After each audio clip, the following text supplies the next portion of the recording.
Hi, lovely friends. It's the start of another week, and I promised myself that I would stop falling into the habit that I've fallen into, which is to record things and not edit them and put them up. So I'm going to practice actually posting videos that I'm making. And it starts with me telling you about last week. A couple of really cool things happened last week that I want to share with you. The first thing and the biggest thing I think we need to get out of the way is me changing my YouTube channel name again. Hi. Shall we start this vlog by addressing the name change again? I'm all over the place. There's a couple of factors to this name change. The more superficial factor is that there's a book called Untamed by Glennon Doyle, which apparently is some big bestseller. I became aware of it through a couple of booktube channels, and then I got my hands on a copy and started reading it. And while it sort of does talk about some things that are important to me, there are some things that I found problematic just in the bits that I read, just for me. And so a couple of people sort of were saying that, is my channel related to this book? And no, it's not. So that got the wheels turning as to, maybe a name change wouldn't be a bad idea. I love thinking of myself as Untamed, and it just, I think, was unfortunate that that book came out at the same time. So there's a superficial reason. And then there's the deep one. I went into a bit of a deep dive around, why I'm doing this and what this means to me and sort of what I'm sharing and why. And it came back with the reason I changed the name from my writing days in the first place, which was there's more to me than books, and there's more that I want to share than books and talk about and all that sort of stuff. But I have just reverted back to speaking a lot about books, haven't I? By having it as just my name kind of forces me to step into that a bit more, into me and into sharing me and what I like to do and who I am. And the reason I want to do that is that just sharing about books has given me so much connection with so many wonderful, amazing people, all of you, I can't tell you what it brings to my life. So just sharing about books does that. If I share about me and authentically in with my name, not behind sort of something, because I'm not just talking about books anymore. So not behind something a bit ambiguous, like something like standing in who I am and what I'm about, and putting my name out there was a really uncomfortable thing for me to do, but I think it became necessary. So yeah, there's the superficial, no, I didn't name my channel after the Untamed book. And the kind of deeper, let's stand as me in front of you all stuff. So as part of that, I thought I'd do some blogs and just start to sort of step into that space a bit more. Of course, I'll be talking about reading because I'm swamped with books to read at the moment, and I'm very excited about all of them. So, of course, that will be the main focus because it's the main focus of my life at the moment. But I'll just share my days with you and go from there. Does that all make sense? Another super exciting thing that happened last week was I found Denny's wallet. That's been missing for a long time. This husband of mine loses everything, and it's genetic because he's passed it on to our son. Uncool. My husband's hopeless. He's lost his wallet for a good 3 weeks, and I just found it in the bottom of the washing basket. Where was it? In the bottom of the washing basket. Stop it. Where did you find it? Where was it? What are you going to do without me? Where was it? The bottom of the washing basket. Now you've had all of that wallet excitement. The most exciting thing that happened to me, I think, last week was reading and finishing Hamnet by Maggie O'Farrell, the Women's Prize winner. Oh, I'll just turn over to the footage now, but it was a 5-star. Right, I made it to the couch. Kids are sorted. Have I told you I'm reading Hamnet? I reserved it at my library when Simon Savage talked about it a few months ago, and it came in the day after the Women's Prize was announced. So I've been reading it ever since. I swapped it out in my bookoplathon stuff. This is my first Maggie O'Farrell. It will not be my last. God, this woman can write. It's unbelievable. I can see her kind of changing her writing patterns and her writing pace and kind of pulling me through the story and manipulating my emotions. I see it all so clearly, and I just admire it completely. So I'm there. I'd love to finish this off because I've had it just sitting there for a few days and haven't been able to get to it. So this book is about Hamnet, which is Shakespeare's son, but by far, for me, the main character of the story is Shakespeare's wife, Agnes, and I am completely obsessed with her.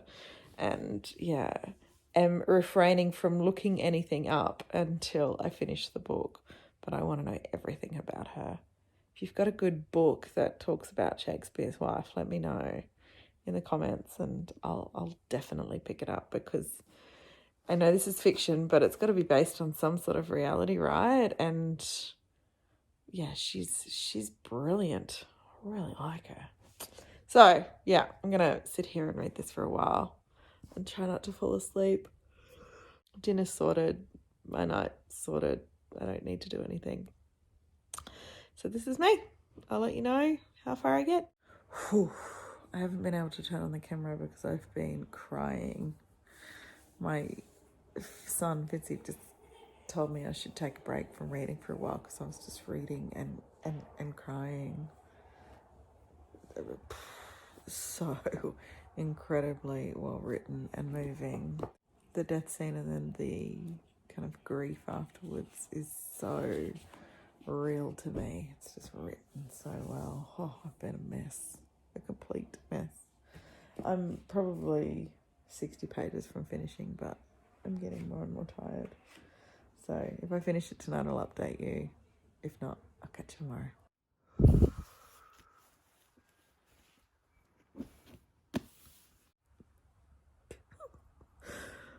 What a book. Oh my God, what a book.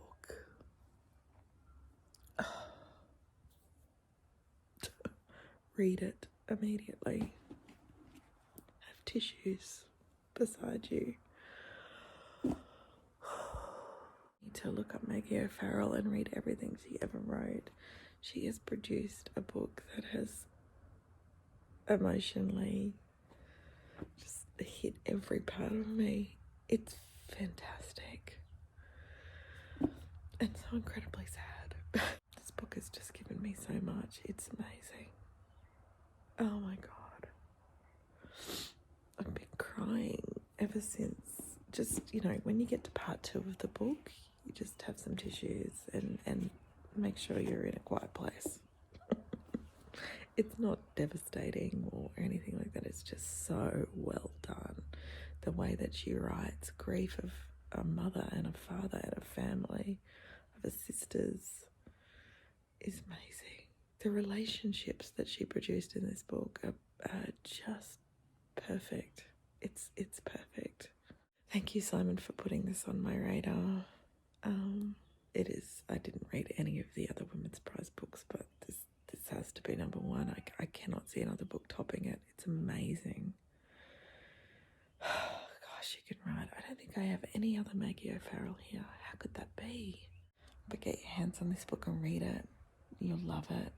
Yeah, I don't see how you can't love it. It's amazing for me. I just thought it was perfect writing. Oh, I haven't been this moved by a book in a long time. I mean, what's a Natalie vlog without me crying over a book? So, totally worth the tears. I think you picked that up, right?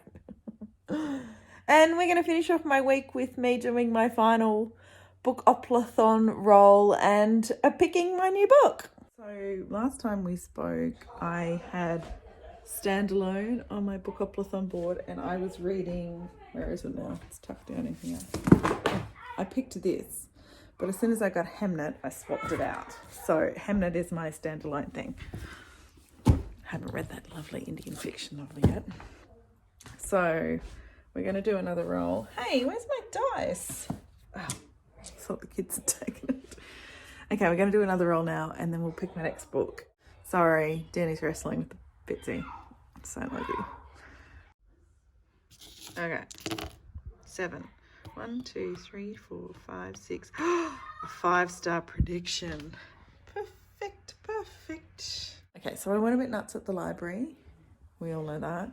And I'm kind of trying to work through them by what I have to take back first. So I don't know if the same happens in every library, but if they're reserved, you can't renew them. And I can renew books 3 times. Anyway, there's a strategy around library books and reservations, isn't there? So I'm reading that for the Readings Prize, so I'll get onto that. That's a little separate. But these are the 2 that The Animals at Lockwood Manor and Miracle Creek that I have to take back that have reserves on them. So I have to get them read. So I have heard about both of them, and I think both of them will be 5 stars. This has me intrigued, I must say. I think I'm going to read that. Not that this doesn't sound amazing. It really does, but yeah. I just kind of read the, Hamnet historical fiction stuff, so let's just try for something a bit different. It looks to be pacey, so that's great. So I guess this is where we're at. I've still got those books sitting there. But at least in this vlog I've read Hamnet for the week, which is good, isn't it? So there you go. There's my last week. I'm here to you on Monday. I am this far into Miracle Creek, and it is very pacey, very intriguing, very exciting, and I'm enjoying it very much. So it's kind of one of those books where you just think about how to get through what you need to get through so that you can get back to it. And I don't read these kind of really pacey, thrillery kind of things very often. So yeah, I get a little overexcited when I do. But yeah, so yeah, that's what we're up to. That's the state of play. There you go. So thanks for hanging out with me in this kind of chopped up, crazy vlog style video and with all my happenings from last week. I didn't want to not share my Hamnet experience with you, but from now on, I will do it in a far more timely fashion. Okay, I hope you guys are all great and well and happy and reading wonderful 5-star books. Let me know if you've read Hamnet and if you cried like I did. Okay, I'll chat with you guys in the next video.